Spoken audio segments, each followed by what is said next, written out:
Okay, let's continue on in evaluating each division in the NHL with the Central Division today.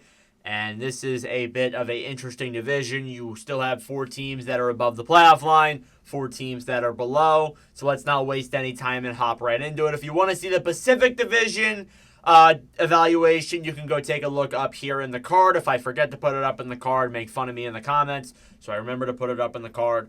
But regardless, let's jump straight into it here, starting off with the Winnipeg Jets, who are the number 1 team in this division and the number 1 team in the NHL. With a record of 39, 14, and 3 for 81 points. They have a .723 points percentage. They are first in the NHL. I love how the Jets have played this season. They have completely taken me by surprise. I didn't think they would be like a team that would miss the playoffs and a team that would not be good, but I also didn't think they would be a team that was first in the NHL at basically the All-Star / Four Nations break, which is still just wild to me. I still really can't process it. It's actually kind of crazy to think. But yeah, the Jets are right there. They're playing unbelievable hockey. They have won 8 games in a row heading into the break. It has just been an absolutely remarkable run the Jets have been on. It has been insane. I'm going to say that a lot for their run. It's been insane. Their leading scorer is Kyle Connor with 30 goals, 36 assists, or 39 assists for 69 points. And then Connor Hellebuyck is their leading goaltender with a 34-7-2 record, a 2.06 goals against, and a .925. Again, Hellebuyck has been absolutely unbelievable. So is Kyle Connor. I think Helly probably wins his third Vezina. I think second straight. So he has been on an absolute tear these last seasons or so. It has been actually remarkable to watch. I think, in my opinion, he's probably a first ballot Hall of Famer now. Honestly, especially if he does get a Stanley Cup. And I mean, there's some people who just don't think the Cup's going to go to Winnipeg. But if he does end up getting a Stanley Cup, then hey, I love the way that he has been playing, and I think that, again, he will be a first ballot guy. Connor, again, we know how Connor can play. We know he's a goal scorer. He's actually taken a little bit more of a different sight to his game. He's passing the puck a lot more than he was in previous seasons, so you got to give him some credit there for sure. He's racking up the assists, and as a result, he's racking up the points. I also think, like Jack Eichel, as I mentioned last episode, I do think that Connor can reach 100 points, so we'll have to see there if that does end up happening. But yeah, let me know your thoughts down below if you think that can happen. The Jets have a relatively average schedule for the rest of the season. They are ranked 16th in strength of schedule, so overall they have one of the a little easier, but still not like that easy schedules. At least that's an advantage. But again, this Jets team has been playing really good. All they have to do is play like their schedule average until the playoffs. You may not get first in the division or first in the NHL, but you will be in the playoffs, and I think that's something that the Jets want for sure. I think right now, though, they would play, I believe, Vancouver. That'd be an interesting matchup for sure. Next up, then, the Dallas Stars are second. They aren't that far behind them, but it is a pretty big gap, even that. The Stars with a record of 35, 18, and 2 for 72 points. They have a .655 points percentage, and they're third in the NHL. The Stars are right there. I feel like they're like a little bit of an under-the-radar team this year with how good they've been. I haven't seen a lot of people talk about Dallas, and maybe that's just because the Stars are always good, and the Stars have been good for the last 4 or 5 years, and nobody's really surprised about it anymore, but the Stars have been remarkable this season. I loved how a lot of their players have played. It's crazy because they do have some injuries, and they don't have a lot of guys who are leading the team and scoring by a large chunk, and yet they're still they're right there at first or at third in the NHL. Their leading scorer is actually Matt Duchene with 22 goals, 33 assists for 55 points. And then Jake Ottinger is their goalie with a 26, 12, and 2 record with a 2.35 goals against and a .911 save percentage. He has been absolutely amazing as well. Again, the vast chunk of this Stars team has been great. Duchesne leading this team in scoring actually surprised me a little bit. I thought it was going to be somebody like Robertson, but Robertson has had his struggles this year. It's definitely been a little bit of an adjustment for him not being with Pavelski. I still think he is a very good player, but the fact that Duchesne's leading this team is not only good, but it's also surprising for me as well. Again, Duchesne is on a relatively very cheap contract, and the fact that he's getting paid that much money to produce the amount that he is, it's insane value for Dallas, and I give Jim Nill just a ton of credit. And then Ottinger, we know how Ottinger can be. We know Ottinger is an elite goaltender, probably top 5 in goalies this season. Yeah, I mean, like, he's just been remarkable. Again, in front or behind it's an all right blue line. Like, I mean, without Miro Heiskanen, it's not that great on paper, but some of those acquisitions they made in the offseason have actually worked out a little bit. But I don't know. I think Dallas is still a very good team. They are 22nd in strength of schedule, so they have an easier end of schedule when you look in terms of that perspective. But I do really like the direction they're going in. I think they are 100% gonna either go to the third round in the West or go further. Like, that's what they do. They go to the conference finals. They go far. This is a team with that amount of playoff experience, and I think they're only going to get better, honestly. They're still a relatively young team. Their window is not necessarily, like, limited. Like, I think they still have, like, 5 to 6 more years of contending and possibly winning a Stanley Cup in that window. So, again, I like what Dallas is building. I like the direction they're going in, and hopefully that will continue down the second half of the season. And, again, they do have a lot of guys that are going to be able to rest. Like Miro Heiskanen, even though he is injured, it's good that he is getting rest from this tournament. So that's a big benefit. Your number one guy is going to get some rest and some injury recovery as well and come back fresh and ready to go. Third in the division, though, is definitely a player who is very happy that he's going to get rest on this team. The Minnesota Wild with a record of 33-19-4 for 70 points. They have a .625 points percentage, and they're 8th in the NHL. The Wild are right there with the Dallas Stars for that second place spot. But again, without Kirill Kaprizov for a lot of this season so far, it has made them struggle a little bit. Again, they did have him at the beginning of the season. The Wild played unreal, and ever since then, with him out of the lineup, they've been still good, but not as good as they were then. Again, that just shows the immense value that Kaprizov brings to this Wild roster. And again, I still think this is a team that likely finishes where they are. If not, Colorado might catch them. They are also right behind them, too. Again, it is kind of like a mosh pit. I mean, like, Winnipeg is running away with that first spot, but you also have the teams in the Wild and the Avalanche and the Stars really just competing for those first and second spots, and even the wild card spot as well. So, I mean, I think that these are the 4 teams who I can safely say make it.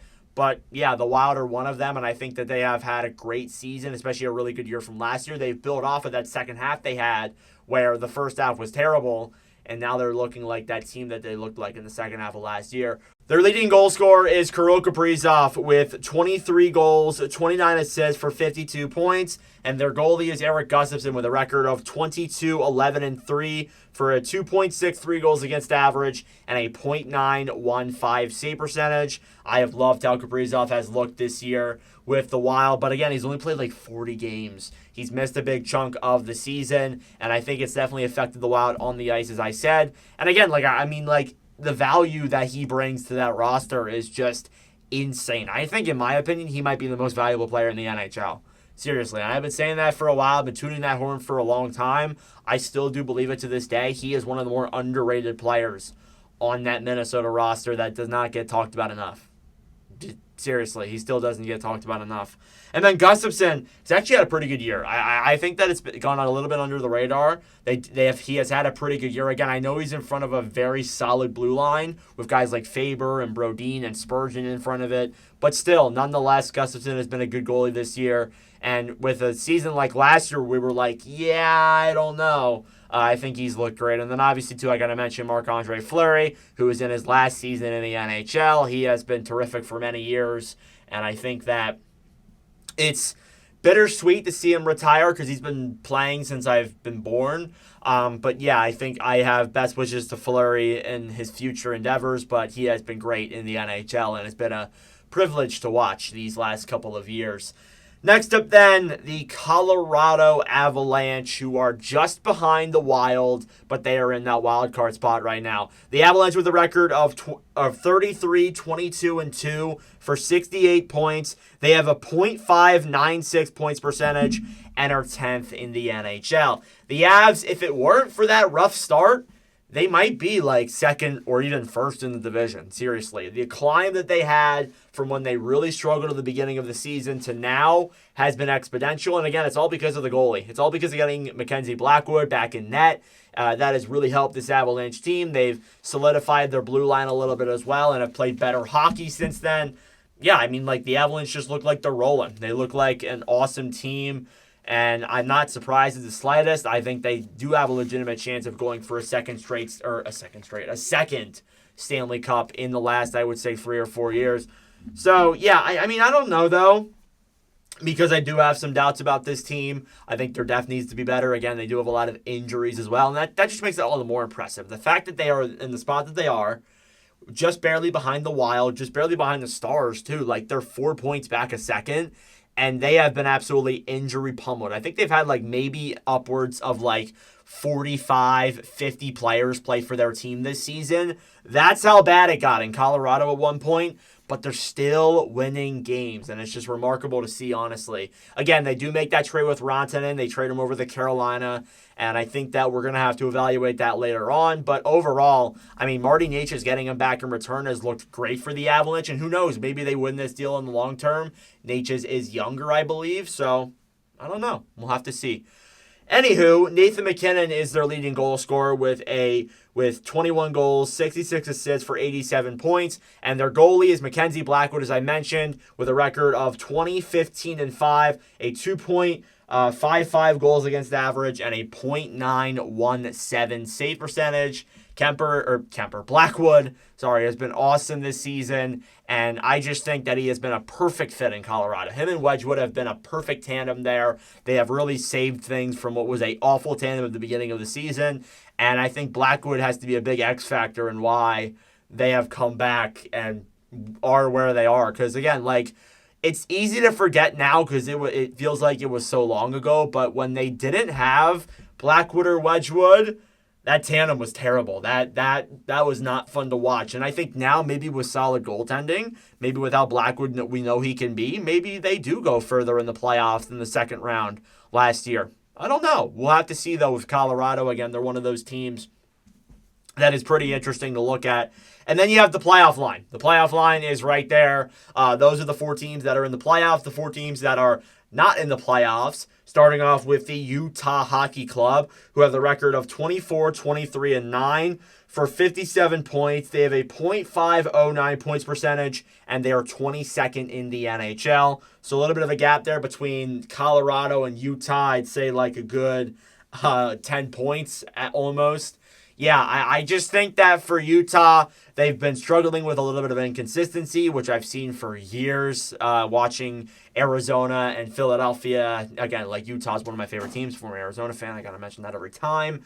But yeah, again, I think that they have had a good season by all remarks. They just need to find that consistency. If they go on like a 6 or 7 game winning streak, and then they are playing average for the rest of the season, like, I gotta be honest, like, I think that they can win. They can go far and, make it into the playoffs, possibly. I just don't think it's in the cards for this year. They need a better start than they had this past year. I think they need some more ads in the blue line. Again, there were a lot of injuries. I don't want to say, the injuries were the whole thing, but again, it was a factor with this team. They were missing half of their blue line. Their leading scorer is, no surprise, Clayton Keller with 20 goals, 40 assists for 60 points. I am off my game today for some reason. And then Krol Vejmelka with a 13, 15, and 4 record, a 2.57 goals against average, and a .909 save percentage. Again, Vejmelka, I think, has looked great. Again, like, his numbers don't really say it, but he has been a dynamo since he's come in for Utah and has been just a great goaltender all around. I wonder if they do consider moving on from him at the trade deadline, if they want to go out and get like another first round pick. I think they're done trying to sell and tear things down, though. They might try and buy and go in for the playoffs. I don't know, though. We'll have to see. But again, that was something that I was thinking about too. And then Keller, one of the most underrated players in the league. Again, I'm surprised they didn't make the Four Nations team over some of the people that made it. But yeah, overall, I still think that he is a great player, very underrated even still, honestly. And I think is a top 10, top 15 winger in the NHL. Just my opinion. They are ranked 21st in strength of schedule. I don't think I mentioned that for the other two teams. Utah has a relatively easier schedule compared to some of the other teams on this list, which is very good news if you are Utah, because again, even though like you are still a further ways out, you are trying to make a push for the playoffs, and I think that seeing where you are in strength of schedule has got to be good news for sure when you look in terms of Utah. If you're wondering, Colorado is dead last in strength of schedule, so that means they have the easiest schedule in the NHL heading forward. That's going to be great for them. And then Minnesota, I think I didn't mention either, is ranked 20th. They're just ahead of Utah there, so they're in the same area basically. Next up then, the St. Louis Blues. The Blues with a record of 25, 26, and 5 for 55 points. They have a .491 points percentage and are ranked 24th in the NHL. If it weren't for that first part of the season, I don't know. Maybe the Blues are in a playoff spot right now. Maybe they are in a better place than they are. They got Jim Montgomery. You can tell they're better. I just don't think this team has the roster to win. I just don't think they do. I think that Montgomery, they got the right coach. I think in the offseason or even at the trade deadline, you got to make a move that really helps this team in the long term. Maybe go big game hunting if you have the money. I really don't know St. Louis's cap situation. Otherwise, I'm like, I don't really know like where I think they are right now, honestly. Like I still think like they are still a good team. They have good players. They have a somewhat bright future. Maybe they could benefit from another top 15 pick. I mean, like again, like I feel like they're in a scenario where they are just too good to tank, but they're not good enough to make the playoffs. They're in like that no man's land, and that's just an awful situation to be in. I think they have a younger core to build around. I just think they lack that one real superstar for their roster, unless if I'm really forgetting somebody. Their leading scorer is Jordan Kyrou, who has 23 goals, 21 assists, 44 points. And then Jordan Binnington is their starting goaltender with a 15, 19, and 4 record, a 2.89 and a .897. Yeah, for St. Louis, I just think that like they lack that superstar. Kyrou is a elite player. I just don't think he's a superstar player. And I hope people get what I'm saying with that. Again, I think Kyrou has a lot of potential. And I mean, I never really was bought into Binnington. I did not like the contract when he signed it a couple of years ago. We're actually getting to the point where that contract's almost over, which feels very weird. But again, I just don't know if I'm necessarily bought into him that much. I don't think he's still that good of a goalie. He looked all right last year. Just this year has not been particularly great for him. I do wonder, though, if they maybe try and make another move. Again, as I said, we'll have to see, though. Like, again, like I'm not really that bought into them as other people are. I'm just not that invested in them, in my opinion. They have the 25th hardest schedule, so they're in the easier end of things. That could help. That definitely actually does help. But again, they proved last year that they just cannot. They might not be able to beat those very bad teams, the teams that are below them. I don't know, though. We'll have to see. But St. Louis, I don't think they make the playoffs unless we see a remarkable run in the second half. I think they're going to be average and end up being at where they're at right now and missing the playoffs, in my opinion, at the very least. Next up then, the Nashville Predators, who have been one of the biggest surprises this season with a 19, 28, and 7 record for 45 points, a .417 points percentage, and they're 30th in the NHL. And by surprise, I didn't mean it in a good way. They have not been a good surprise. They have not been as good as we envisioned them to be. We thought at the very least they were going to be a playoff team. We thought that, oh yeah, they're going to make the playoffs, maybe in the third spot, maybe in a wild card spot. We just were like, yeah, they're going to make the playoffs. I think almost everyone got that wrong. Like, I think almost everyone in the NHL got that wrong. There were some people who were like, I don't think this team's that good, but they're not. And I just don't know what it is. Like, a lot of those guys aren't meshing together. A lot of those guys have been on the same team their entire career, essentially, that they brought in. And I'm going to be honest, like, none of them have worked out. Marchessault's the only one that has looked half decent. The others just have not been. And I think it's just a bad look overall for the roster.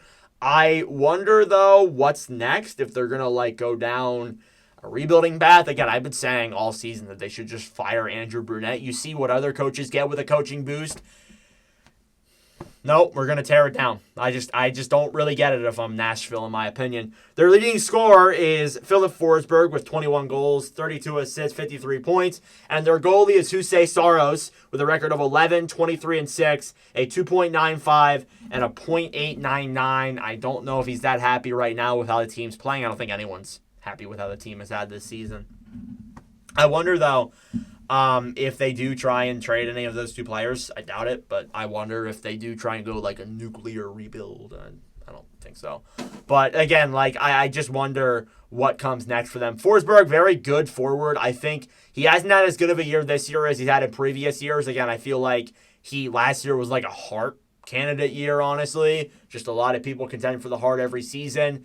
And overall, I just don't know how Nashville's going to be able to move forward and what they're going to do. I really don't. And then last but not least is the Chicago Blackhawks. The Blackhawks with a record of 17, 31, and 7 for 41 points, a .37 3-point percentage, and they are 31st in the NHL.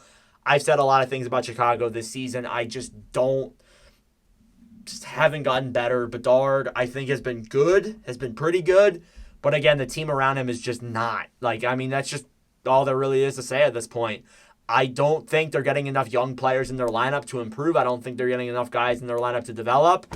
And maybe some people disagree with that, but at least it's just how I see it, in my opinion. Their leading scorer is Connor Bedard, as I mentioned, with a record with 16 goals, 33 assists for 49 points. And then Peter Mrazek is their goaltender with a 10, 18, and 2, a 3.27, and a .897. So above all, I just really don't know what the direction the Blackhawks are going in. I love how Bedard's playing.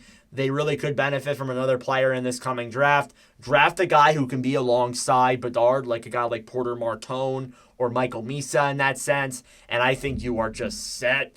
Honestly, I think then you talk differently. But yeah, at least as of right now, I'm not too intrigued with this Blackhawks roster. And that's your evaluation of the Central Division. Let me know your thoughts in the comment section down below on this video.